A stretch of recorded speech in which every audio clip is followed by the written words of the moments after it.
राजस्थान की राजनीति में एक बार फिर से सियासी हलचल तेज हो गई है। भाजपा ने अपने वरिष्ठ नेता और पूर्व विधायक ज्ञानदेव आहूजा को पार्टी से बाहर का रास्ता दिखा दिया है। भाजपा की ओर से ज्ञानदेव आहूजा की प्राथमिक सदस्यता समाप्त कर दी गई है। पार्टी की ओर से यह कदम तब उठाया गया जब अनुशासन समिति की जांच में वे दोषी पाए गए। हालांकि अपनी विवादित बयानबाजी और अपनी बड़ी बड़ी मूंछों को लेकर चर्चा में रहने वाले आहूजा ने मूंछ कटवाने की चुनौती भी दे डाली है। आहूजा ने कहा कि उन पर जो आरोप लगाए जा रहे हैं, अगर उनमें जरा भी सच्चाई हुई तो वे अपनी मूंछ कटवा लेंगे। इतना ही नहीं, ज्ञानदेव आहूजा ने कांग्रेस के राष्ट्रीय अध्यक्ष मल्लिकार्जुन खड़गे सहित कांग्रेस के तमाम नेताओं पर मानहानि का आरोप लगाते हुए केस करने की बात भी कह डाली है।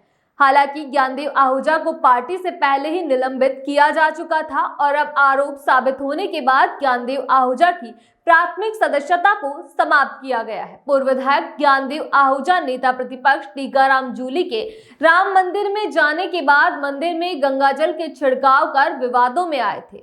उसके बाद भाजपा ने आहूजा पर बड़ा एक्शन लिया था। यह विवाद जैसे ही सामने आया था तो पार्टी ने आहूजा को निष्कासित करते हुए कारण बताओ नोटिस जारी किया था। इस पूरे मामले की जांच अनुशासन कमेटी को सौंपी गई थी। अनुशासन कमेटी ने मामले की जांच कर रिपोर्ट भाजपा के प्रदेश अध्यक्ष मदन राठौड़ को सौंपी थी, जिसके आधार पर ज्ञानदेव आहूजा की भाजपा से प्राथमिक सदस्यता खत्म की गई है। दरअसल यह पूरा विवाद उस समय शुरू हुआ जब अलवर में अयोध्या की तर्ज पर बने राम मंदिर का लोकार्पण हुआ और नेता प्रतिपक्ष टीकाराम जूली दर्शन करने मंदिर पहुंचे। उसके बाद आहूजा ने मंदिर में गंगा जल का छिड़काव किया था। मंदिर शुद्धिकरण के बाद आहूजा ने कहा था कि कांग्रेस नेताओं को ऐसे समारोह में शामिल होने का कोई नैतिक अधिकार नहीं है, क्योंकि पार्टी नेतृत्व ने भगवान राम के अस्तित्व पर सवाल उठाया था और पिछले साल अयोध्या में पवित्र भूमि पूजन समारोह का बहिष्कार किया था। उन्होंने दावा किया कि उनके इस कृत्य में कोई दलित पहलू नहीं था।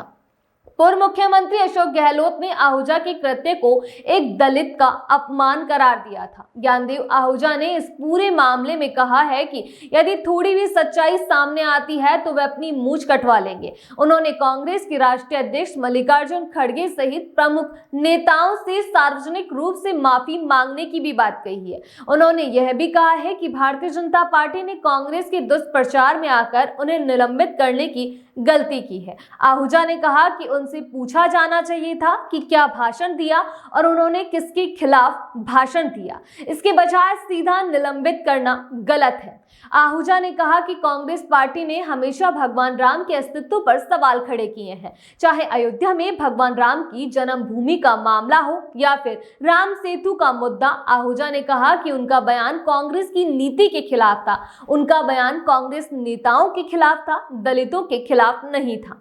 कांग्रेस राम को नहीं मानती, इसलिए 4 दिन पहले ही घोषणा कर उन्होंने कांग्रेस नेताओं के राम मंदिर आने पर विरोध की बात कही थी। अगली बार आपसे फिर मुलाकात होगी, तब तक के लिए इजाजत, नमस्कार।